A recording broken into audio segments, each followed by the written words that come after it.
اعوذ باللہ من الشیطان الرجیم بسم اللہ الرحمن الرحیم الحمد للہ رب العالمین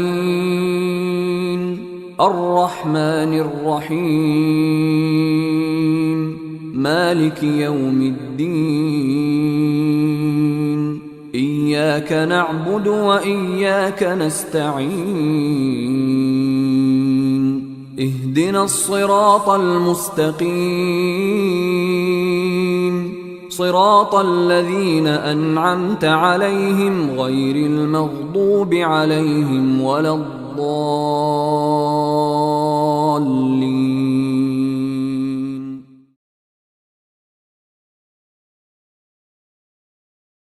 السلام علیکم ورحمۃ اللہ وبرکاتہ.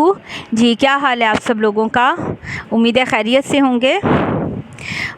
الحمد للہ رب العالمین والصلاة والسلام علی سید الانبیاء والمرسلین والعاقبۃ للمتقین اما بعد فاعوذ باللہ من الشیطان الرجیم بسم اللہ الرحمن الرحیم رب اشرح لی صدری ویسر لی امری واحلل عقدۃ من لسانی یفقہوا قولی رب زدنی علما اللہم انی اسألک علما نافعا ورزقا طیبا وعملا متقبلا الہی آمین ثم آمین.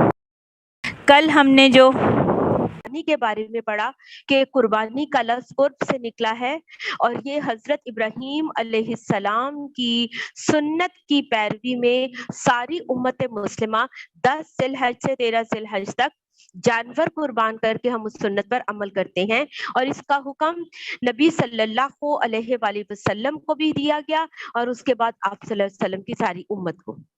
پھر ہم نے مقاصد قربانی پڑھے کہ اللہ کا حکم ہے، یہ سنت ابراہیمی کی یاد تازہ کرنی ہے، اللہ کی اطاعت ہے. حضرت ابراہیم علیہ السلام کی قربانی کا یہ واقعہ ہماری زندگی میں بہت سارے سبق ہیں کہ موقع مل پڑے تو ہم سب کو بھی اپنا سب کچھ قربان کر دینا ہے. ابھی اس وقت میں کیا قربان کر سکتی ہوں؟ میں مال قربان کر سکتی ہوں، میں اپنی کوئی خواہش قربان کر سکتی ہوں، میں آرام قربان کر سکتی ہوں، میں اپنا کچھ بھی اللہ کی راہ میں قربان کرنا ہو تو انشاءاللہ میں حاضر ہوں. حضرت ابراہیم علیہ السلام کو جب اللہ سبحانہ و تعالیٰ نے حکم دیا تو حضرت اسماعیل علیہ السلام نے کیا کہا تھا؟ ستجدونی انشاءاللہ من الصابرین. یہ میں نے کل یہاں بات کی اور رات تک میرے دماغ میں بس یہ آیت کا ٹکڑا گونجتا رہا، ستجدونی انشاءاللہ من الصابرین. میں نے یہ سوچا کہ کبھی بھی انشاءاللہ زندگی میں کوئی بھی کام ہوگا نا تو یہ نہیں کہنا کہ میں نہیں کر سکتی اور یہ کیسے ہوگا. انشاءاللہ ہمارا جواب بھی وہی ہوگا جو حضرت اسماعیل علیہ السلام نے جواب دیا تھا، آپ کو جو حکم دیا جا رہا ہے کر ڈالیے، انشاءاللہ آپ مجھے صبروں میں سے پائیں گے. اور آپ یقین کریں کہ اتنے سالوں کی اس ٹیم ورک میں بہت سارے لوگ ٹیم میں آئے اور گئے، اور واقعی کچھ لوگ ایسے تھے جنہوں نے ہر بات کے لیے کہا انشاءاللہ ہو جائے گا، اور کچھ لوگوں نے تو کہنا ہوتا ہے نا کہ یہ کیسے ہوگا، نہیں نہیں یہ ممکن نہیں ہے. کچھ لوگوں کو میں نے دیکھا کہ ان کی طبیعت مزاج کے انتہائی خلاف بھی حکم دیا گیا تو بھی انہوں نے اس کو پازیٹیو لیا اور کہا کہ یہی میرے لیے بہتر ہے اور انشاءاللہ یہ ضرور ہو جائے گا. تو قربانی دراصل ہم سے اسی چیز کا مطالبہ کر رہی ہے، یہ سنت ابراہیمی ہم سے اسی اخلاق اور اسی بیہیویئر کا. اور پھر جب انسان اللہ کی راہ میں، کل میں سن رہی تھی ایک کلپ، تو اس میں تھا کہ کامیابی کیسے ملتی ہے یا بلندیاں کیسے ملتی ہیں؟ کمروں میں بیٹھ کر آراموں سے، آسائشوں سے اور آسانیوں سے اور سہولتوں میں بلندیاں نہیں ملتی ہیں، مشکلات کے بعد بلندی ملتی ہے، رکاوٹوں کے بعد، آزمائشوں کے بعد. حضرت ابراہیم علیہ السلام کو اللہ تعالیٰ نے بہت آزمایا اور پھر ہر آزمائش میں پورے اترے تو اللہ تعالیٰ نے ان کو چنا. تو کبھی بھی آزمائش کو، رکاوٹ کو، پریشانیوں کو، کمیوں کو اپنے لیے برا نہ سمجھیں. یہ یاد رکھیں کہ یہ سب چیزیں ہی ہمیں آگے بڑھا رہی ہیں اور ہمارے درجات بلند کر رہی ہیں انشاءاللہ. اور حضرت ابراہیم علیہ السلام کو اللہ سبحانہ و تعالیٰ نے جو ان آیات کے آخر میں کہا، سورۃ الصافات آیت نمبر 99 سے 111، تو کیا کہا تھا؟ سلام علی ابراہیم. حضرت ابراہیم علیہ السلام پر اللہ نے سلامتی بھیجی. کذالک نجزی المحسنین، ہم احسان کرنے والوں کو ایسی ہی جزا دیتے ہیں. انشاءاللہ اگر ہم ان مشکلات کو، رکاوٹوں کو، تکلیفوں کو، آزمائشوں کو، گرمی کو، ابھی ہماری کیا رکاوٹیں ہیں؟ ایک گرمی سردی ہی ہے نا، ایک نیند کی ہی قربانی ہے نا، ایک تھوڑی سی اپنے آرام کی، یا یہ جو ہم فضول ایکٹیویٹیز ہیں ان کی قربانیاں. اس کے علاوہ اور تو الحمدللہ ہمیں کوئی قربانی نہیں. لیکن اللہ تعالیٰ نے کہا کہ یہ بھی اللہ تعالیٰ ایسی جزا دیتے ہیں، پھر احسان کرنے والوں کا اجر مارا نہیں جاتا ہے.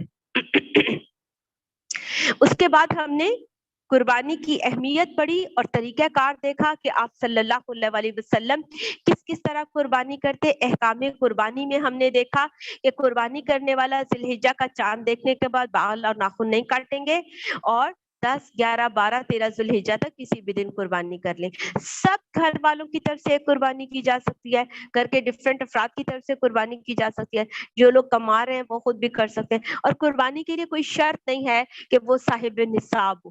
کل یہ بات ہو رہی تھی کہ شاید صرف صاحب نصاب کہتے ہیں وہ انسان جس کے پاس اتنا مال ہو جس سے زکوٰۃ فرض ہوتی ہو.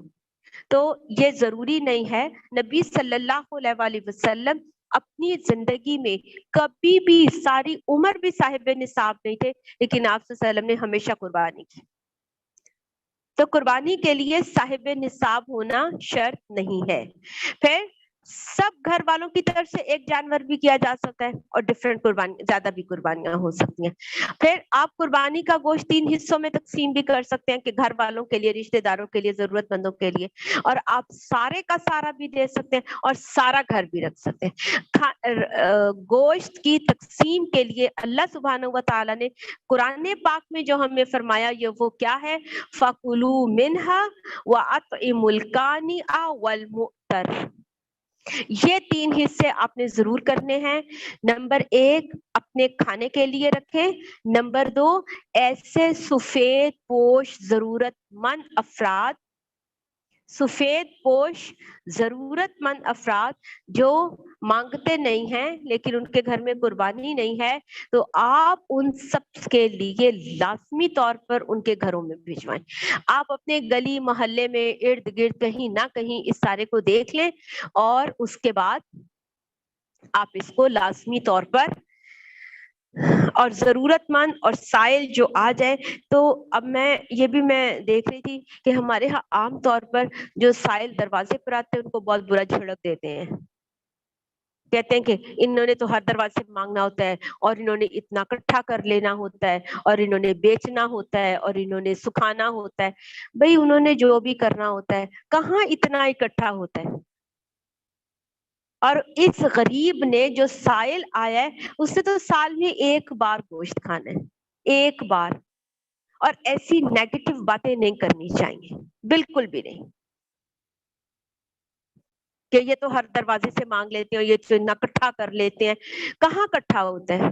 یہ تو ایسے فضول بات ہے. اور اگر ہو بھی، ان کا دین، ان کا ایمان، اللہ تعالیٰ نے ہم سے یہ نہیں پوچھنا کہ انہوں نے گوشت لے جا کے کیا کیا تھا. ہم سے یہ پوچھنا ہے کہ تو کوئی سائل تمہارے دروازے پر آیا تھا، میں نے اس کے ساتھ کیا کیا تھا. ٹھیک ہے؟ تو اپنے آپ کو کلیئر رکھیں. کل میں نے بھی دیکھا فیس بک پر ایک لطیفہ ایسے ہی آیا ہوا تھا قربانی کے بارے میں، کہ 8 تھے اور 7 تھے، اور وہ، تو پھر میں نے فوراً میسج لکھا کہ یہ اللہ کے شاعر کا مذاق اڑانا ہے، ہمیں یہ بات زیب نہیں دیتی. تو افسوس ہو رہا تھا. اچھا وہ ماشاءاللہ جنہوں نے میسج کیا وہ خود بھی بال بچوں والے، چلے آج بچے 8 9 10 سال کے بچے ہیں یا اس سے چھوٹے ہیں. تو میں سوچ رہی تھی کہ اگر ماں باپ قربانی کا شاعر کا مذاق اڑائیں گے تو ان کے بچے کیا سیکھ رہے ہیں. ان کے بچوں نے کیا سیکھا؟ چلو ٹھیک ہے، دوستوں میں، بہن بھائیوں میں، کزنس میں، کچھ بھی ہے، ہمارے بیہائنڈ دی کرٹن کیے ہوئے کاموں کا بھی ہمارے بچوں پر اثر جاتا ہے. میں کہہ رہی تھی یہ جن لوگوں نے یہ لطیفہ فارورڈ کیا، جس نے اوپر کامنٹ کیا، یہ سب اس وقت 3 4 بچوں کے ماں باپ ہیں. چاہے وہ بچے آج چھوٹے ہیں، لیکن ہمارے بچے اس سے کیا سیکھیں گے؟ ماں باپ قربانی کا مذاق اڑانے والے ہوں گے تو. اور مذاق اڑانے کے بارے میں جو میں نے آیت کل آپ کے ساتھ شیئر کی تھی، وہ کیا تھی؟ سورۃ التوبہ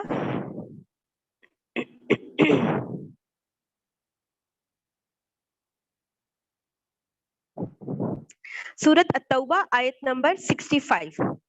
وَلَئِن سَأَلْتَهُمْ لَيَقُولُنَّ إِنَّمَا كُنَّا نَخُوضُ وَنَلْعَبُ قُلْ أَبِاللَّهِ وَآيَاتِهِ وَرَسُولِهِ كُنْتُمْ تَسْتَهْزِئُونَ.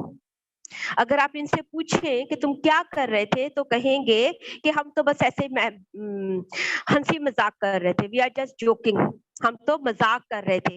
اللہ سبحانہ و تعالیٰ نے کہا ان سے پوچھو کیا اللہ سبحانہ و تعالیٰ کی ذات، اس کی آیات اور اس کا رسول ہی رہ گیا تھا تمہیں مذاق اور لطیفے بنانے کے لیے؟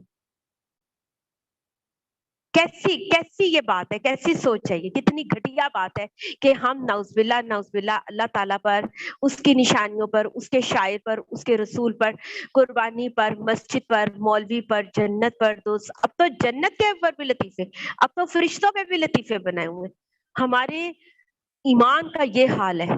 اللہ تعالیٰ نے فرمایا لا تعتذروا قد کفرتم بعد ایمانکم. اب عذر نہ کرو، ایکسکیوز کرنے کی ضرورت نہیں ہے، تم نے بس کفر کیا ہے.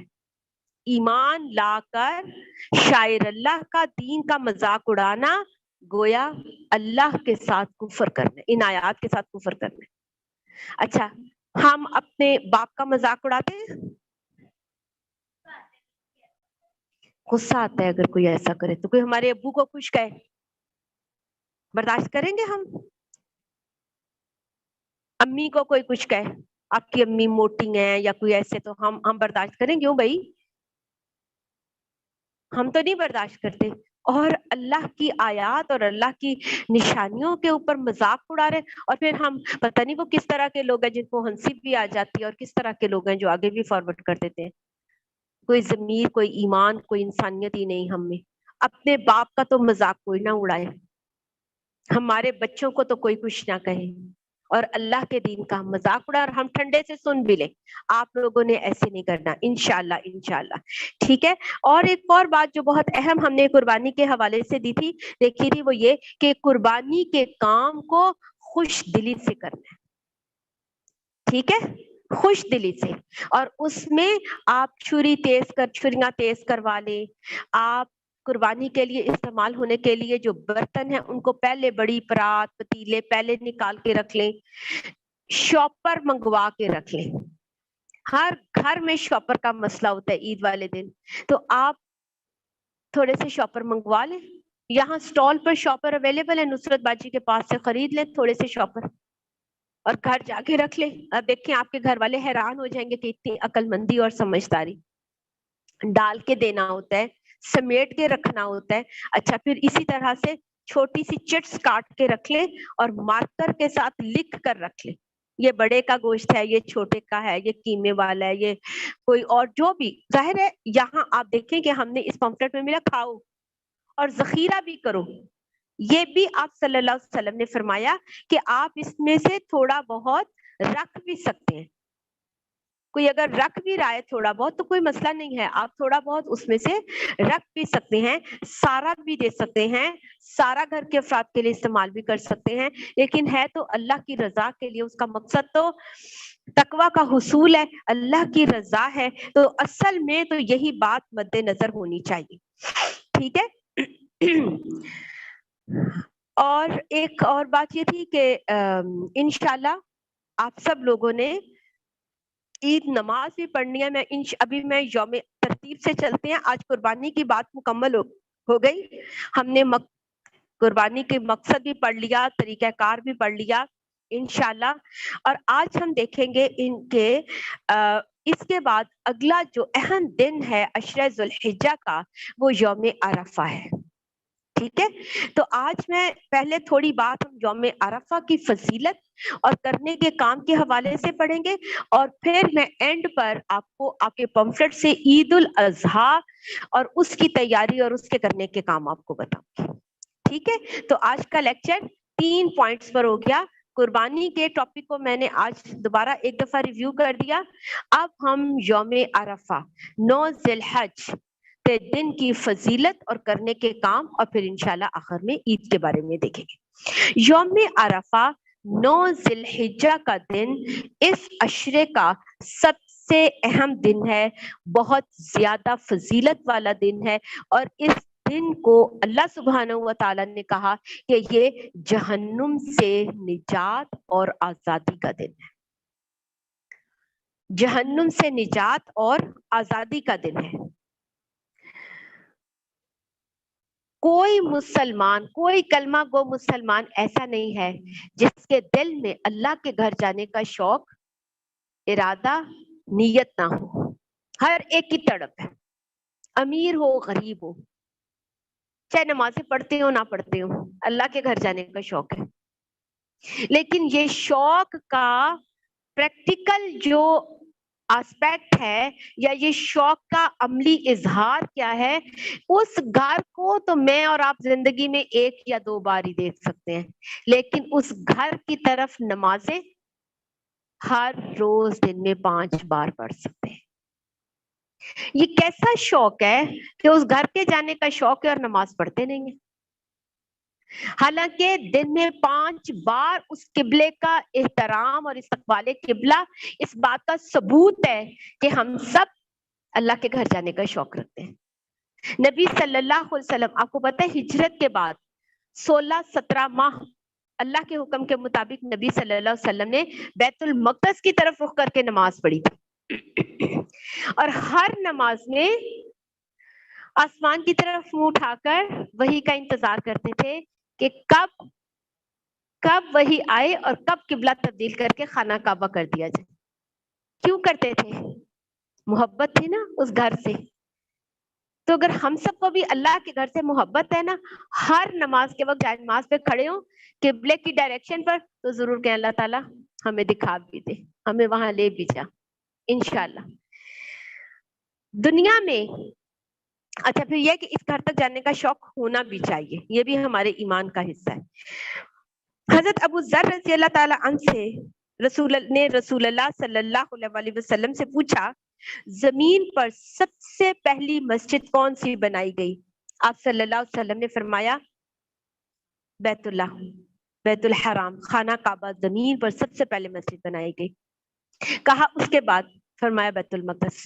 تو سب سے پہلی مسجد جو بنی خانہ کعبہ, اور اس کی بڑی ہسٹری ہے.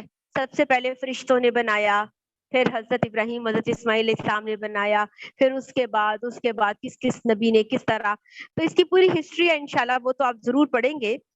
لیکن یہاں پر سورت آل عمران آیت نمبر 46 اور 47 میں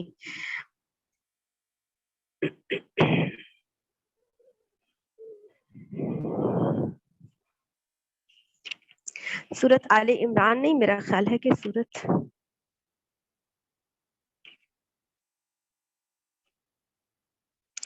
اللہ سبحانہ و تعالی نے یہاں پر فرمایا ان اول بیت وضع للناس للذی ببکۃ, سب سے پہلا گھر جو زمین پر بنایا گیا وہ مکہ میں ہے.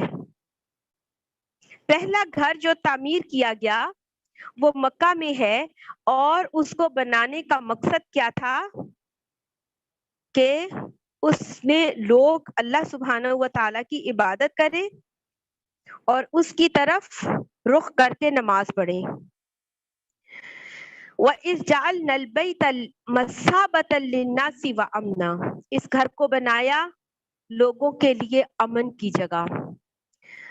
وہ مکہ میں ہے.